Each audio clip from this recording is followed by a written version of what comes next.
Hi, welcome to Brunch with Brian, your home investing live stream, which I'm here every Monday through Friday. Today is Martin Luther King Day.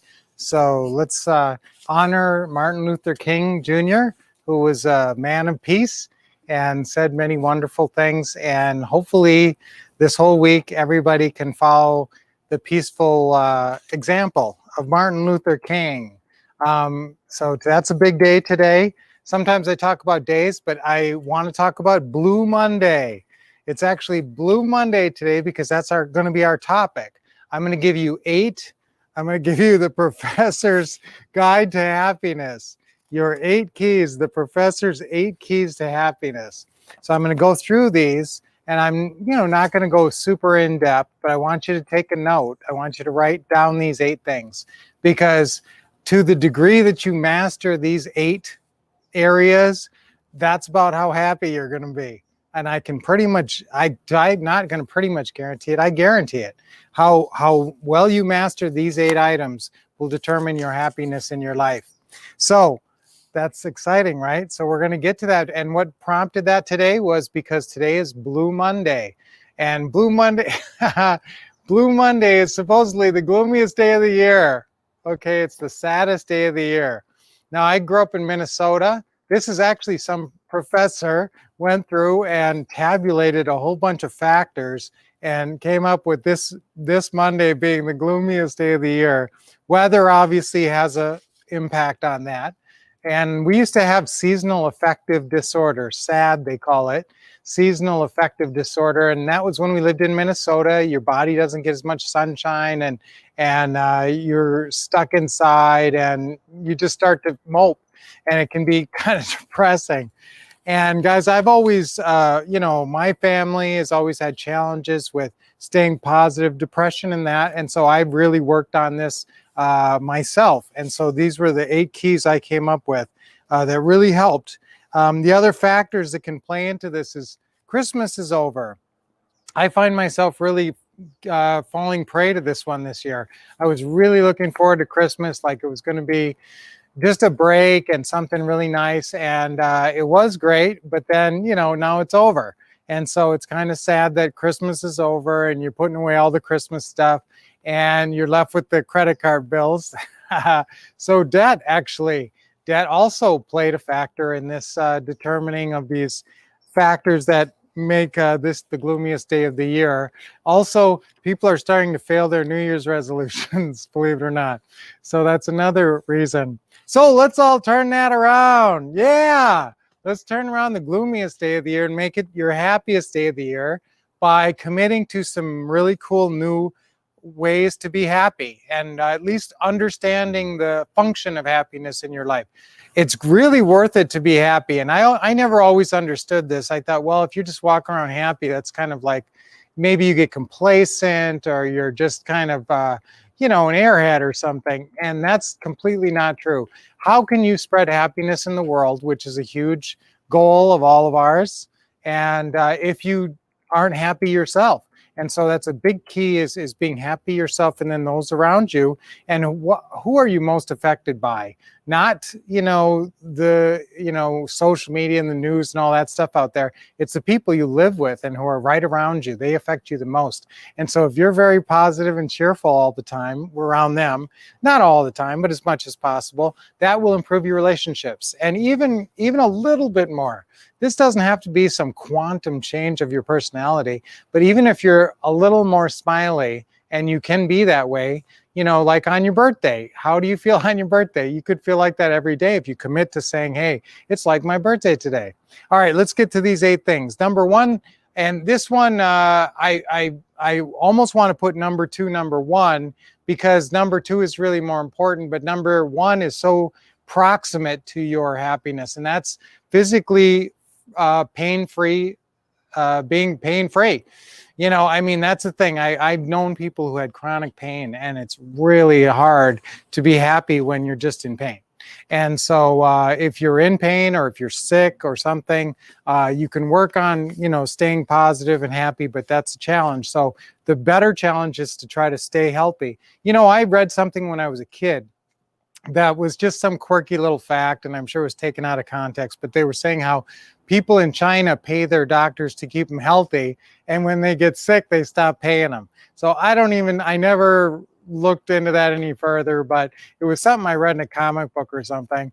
And so, but the idea is just to stay optimum health, not just address when you feel sick, but strive for optimum health and going around and feeling healthy. So I'm getting on in years, and I've managed to stay fairly healthy. And so I really hope that you guys that's a priority of yours, is to get exercise, do your deep breathing. I don't do my deep breathing on our bunch with Brian as much as I should now. But that's really a big thing, is you're physically pain-free. And the more energetic you are, I mean, the more healthy and energetic you are. And if you got a lot of energy and you're springy, look at a little kid. They're happy just because they have energy. The energy alone makes them happy, just the way they run around. So physically pain-free state, and even energetic. Number two, a belief in God and a sense of something higher. And it doesn't have to be, I'm not pushing anything on anybody. It doesn't have to be one set of beliefs, but a belief in something higher and greater than yourself.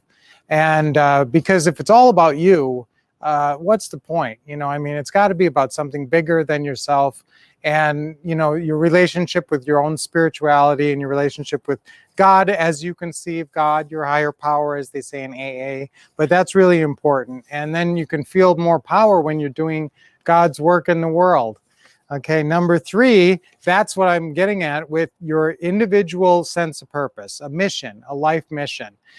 This is important. Do you have a life mission? Do you kind of know what's the most important thing for you? When they're writing your tombstone, what are they going to say on it? What was important to you? What was really important to you? And so a sense of purpose, and I do have a sense of purpose, to help other people and change people's lives through what I know and training and whatever I can do. And if I can make you happier a little bit through these 8 items, wow, then I'm achieving my life mission. So you have to figure out what yours is, and maybe you have a good idea of that and a clear image of that. Maybe you don't just have to have one life mission, but you have to have a goal, a driving goals that when you wake up in the morning, you say, I'm on my path to something greater, to achieving something great. Okay, so that's really important. If you're not looking forward to achieving some great goal out in the future, that can be depressing, because then you don't have anything driving you towards the future. And you know what? I think this is really important. Write down visualization here. So not just a life mission, but I want you to visualize your achieving of your life mission and what that's really going to mean to you. So that's important. Number 4, love, companionship, positive relationships in your life. And we're social animals. We need, contact and human relationships, and so loving, warm relationships is great. And that doesn't, it doesn't have to take the form of anybody else's conception of that, but having a family, and families look different. A lot of families look very different, but a family and a core unit and friends and some good human relationships. Number 5, a cheerful. This one is one I really like to work on all the time, and I'm not the greatest at, is cheerful disposition. And that's the secret sauce, is just smiling. Just smile. If you smile, it just immediately improves your disposition. And smile and commit to the smile. Okay, let's all smile right now. All right, let's do our deep breathing. I haven't done that in a while. I'm mad at myself. So let's do that. Ready, guys? Deep breath. And you're always smiling. Hold it a second, and because I was talking about health, so I have to do it today. Okay, deep breath in. Okay, hold it a little bit. And exhale. Letting go of all tension. Loosen up roll your neck around your shoulders. Okay, one more deep breath in with intention. We'll do 7 in, hold it for 3, and then out for 7. Okay, ready? In. 6, 7, hold it for 3, 2, 3, and out for 7. Okay, see, now that right there can help you be happier that can put you in a better physical frame of mind and a more positive frame of mind, and it gets you smiling. So always smile.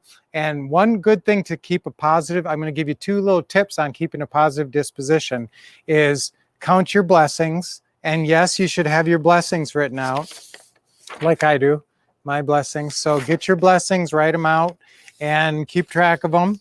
And count your blessings. Think about all the things you have to be grateful for. So many times we're envious of other people and we look at their life and say, oh, if only I had that, if I only had that, what they have. But they don't have what you have. You have wonderful things in your life, and they don't have the relationships. They don't have the gold that you have discovered in your life. So, and also they have a lot more pain in their life than you know. And every life, being human, is a painful experience. You know, you're going to have pain in your life. And so you imagine someone having all this perfect lifestyle and all that.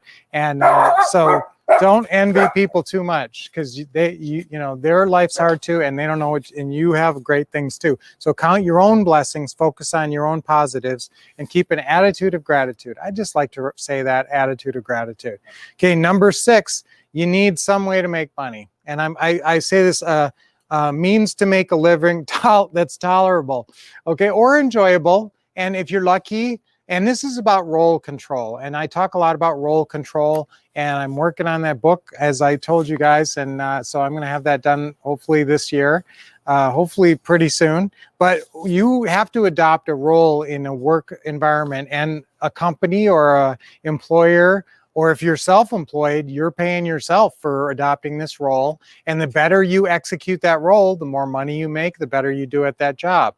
So that's why I talk about role control, because you can do things to put yourself in the right role to execute a job or real estate investing very well. You can think, I am master caller me. And so much of real estate investing is getting on the phone and being on the phone. So, but you need to find something that, you know, you can make money at, you can support yourself and your family, and, you know, you can not hate it, because that will make you an unhappy person. If you just hate your job, you know, it will grind you down after a while. So hopefully you guys are doing a good job. And yes, real estate investing can be an exit strategy for a career once you really get it going. I don't want you quitting your job right away because you hate your job. And I said that you're not going to be happy with a job you hate. That may be a few steps to get to that point where you don't have that job. Okay. So, but yes, you want that means to make a living, and real estate investing is a great means. Number 7, a place you can be yourself. And this is an important one for me. Some place that you can really relax and be yourself, an accepting environment, and you can take it easy and just relax and take the steam off. And, you know, this is important. And this could be your home. You know, maybe you have a really nice home environment and you're very loving and peaceful. And but I think about another place you can have. And sometimes it's a friend's house or something like that, where you go and you can just be happy, and it's a really nice place to be. And number 8, paths to peace of mind. And this is a habit I want you to think about developing, if you don't have this, of prayer or meditation. This could be even hiking. Lynette and I go hiking in the Usury Mountain, or the especially it's this mountain. It's a mountain pass trail is what they call it, but it's like a 7-mile trail. And every time we're hiking that, Lynette invariably says, I feel close to God when we're out here. And you're out in God's creation, and that can be really whatever it is. And that could be your number 7. That could be a place that you get away and have a place for yourself. But these paths to peace of mind, prayer and meditation are important. Yoga. Now, I used to be crazy about yoga. I did yoga 3 times a week for, I don't know, about 3 years or 4 years, but I don't do it that much anymore. So that's another place I could go back to. I haven't been to the health club in about a long time. So when things get back to normal, I'm looking forward to that. So that's a path to a peace of mind, some kind of activity or ritual that you do that gives you peace of mind and happiness. So that was the 8. And if you want my list, you could email me. I will actually send it to you. Okay, support@thewolffcouple.com. How does this play into real estate? Guys, if you are happier in life, what's the point of everything? You're only doing real estate so you have enough money so you can be happy. And so you can, quit your job and have all the money and things you think are going to make you happy. But remember, things don't make you happy necessarily. Those 8 things here are going to make you happy more than anything. So think about those 8 things today. Get over Blue Monday. It's not Blue Monday. Let's say it's not Blue Monday. It's Fireworks Monday. I don't know. It's Happy Day Monday. It's Multicolor Monday. So it's Good Day Monday. Let's have a great day today. We'll be back. Actually, this week we're doing a couple of different things, and we might be not here for Teaching Tuesdays, actually, because we have an event tomorrow, and then we have an event on Wednesday. Actually, we're going to be around for Global Publishing and Ron LeGrand Summit. If you're around for that, we'll be speaking there on Wednesday, the first day. So if you're on there, come see us then. And but always be back tomorrow. Tomorrow morning, we'll be right back here on Brunch with Brian. So hopefully you got a lot out of today. These 8 keys of being happy and bringing happiness into your life, despite all the things that are challenging right now. So I'll see you tomorrow. And until then, keep expecting success. Keep a smile on your face, staying happy, getting the best training, and taking action.